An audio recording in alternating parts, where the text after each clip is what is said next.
Okay, so I got asked by Keith and the guys to talk about just my path to becoming a CWNE and how to approach it. Sort of 6 years ago when I started on this career path and joined Ruckus and did the whole thing, it seemed like this really kind of distant goal and kind of unattainable. It seemed a little insane, actually, when people told me how much I had to do. But over time, you kind of find out, where you have to go and what you have to do. And here are some of the sort of less common ins and outs. I know there are a couple of other presentations around this topic, so I've tried to keep mine kind of anecdotal and perhaps a little bit quirky. So this is the right place to start off. The number one thing that we find in the wireless LAN industry today, and Troy covered this a little bit earlier, is I run into guys who use their thumbs for wireless LAN surveys a lot. And you can always tell because their two front teeth always poke out a little bit more than everyone else, because what they do is they walk around and they go, I think you need 3. And, or maybe 4. Yeah, 4. And then they walk into the next room and they kind of come up with a similar estimation. And we run into guys who have all sorts of very strange ideas. They spend a lot of time on the wrong kind of forums and things like that. And they never actually start learning about information theory or anything like that. And they actually have no ability to discover where they actually are. So they kind of carry on under the illusion that they're doing things the right way. And, they've found 5 other people on some forum that said they were doing the right thing. And off they go. And they find it very, very difficult when you kind of confront them with the truth to say, hey, maybe you've been doing things wrong for the last 5 years. And this is how you need to kind of look at it. And here's the theory behind that. So that's the first kind of point that I want to make is don't be that guy or don't be that girl. Be the sensible person, right? If you think perhaps you don't know, be comfortable with saying that. And then the next thing is be obsessively curious. And I really like House for this one. If any of you have ever watched this series, there's always an explanation. There is always an explanation. Wi-Fi is not, as many of us like to joke about it, some form of black magic, right? RF is, but Wi-Fi isn't. No, I'm kidding. Okay, so there is always an explanation for what's happening. There is always some reason somewhere in the protocol or somewhere in one of the protocol stack, actually, for what is going on. And if you just follow the packets and follow the frames and see what is set in the information elements and you go through it enough, you'll eventually find it, even if it is some quirky thing somewhere in an exam somewhere. So that's the thing. Your first assumption might be wrong. That's what House always shows us, right? He always walks in and says to someone, oh, it's just a headache, you'll be fine. And then they nearly die. And then he goes, okay, maybe it's not a headache. And then he thinks it's cancer for like half the episode. This is a standard thing. And then he discovers that it's actually some really quirky thing relating to, I don't know, carbon monoxide poisoning in their car or something like that, right? So there's always an explanation. It's not the obvious one at first, but if we dig deep enough, we will eventually find it. So those are the first 2 kind of properties of someone that you need to have, I guess, in order to follow this career, in my opinion. The next thing a lot of people ask me is, where do I start? What do I start reading? And I completely thieved this from Joe Bardwell. I hope he doesn't mind. But it is kind of free advertising, so eek. But the point is, if you're going to understand wireless or radio in any way, shape, or form, you need to understand the mathematics of what's going on behind it. You need to understand how antenna gain patterns work, how noise works, how all of that kind of thing works. And Joe did a phenomenal job putting that into this paper called I'm Going to Let My Chauffeur Answer That. And there's a little bit of an inside joke when you start reading the paper, and he has a story about why it's called that. And it's maths and physics for the 802.11 wireless LAN engineer. But that's on its own really not enough. So if you really want to read 4 things that teach you about wireless and communications in general, I would have said 5, but I kind of ran out of space and I didn't want to make the text smaller or anything like that, so I stuck with 4. Right? These are the 4 things you should read if you're going to get into wireless LAN. Is the seminal papers by Claude Shannon and Hartley about the transmission of information and the communication in the presence of noise, which lay down the fundamental framework for what we do.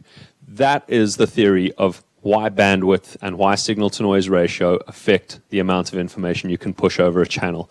And when a customer says to you, hey, but why do I push less data when my signal-to-noise ratio is lower? You can go, that's why, right? That's the theory behind it. That's the fundamental behind the whole thing. And I couldn't get an accurate date for Claude Shannon, but I could get an accurate date for Hartley's theorem, which was in 1928. So that's way, way, way, way back then. And there have been a whole bunch of advancements on it. Advancements on it since we started off. For multi-user MIMO and all those kind of channels. But this is basically where it begins. Then obviously Joe Bardwell's paper, and then one of my favorite papers to learn from was the one by Marcus Burton about 802.11 arbitration, which shows you how the CSMA-CA process works in Wi-Fi and why we have certain inefficiencies as we grow in terms of client number in a BSS or demand or anything like that. So it shows you, all of those kind of play roles.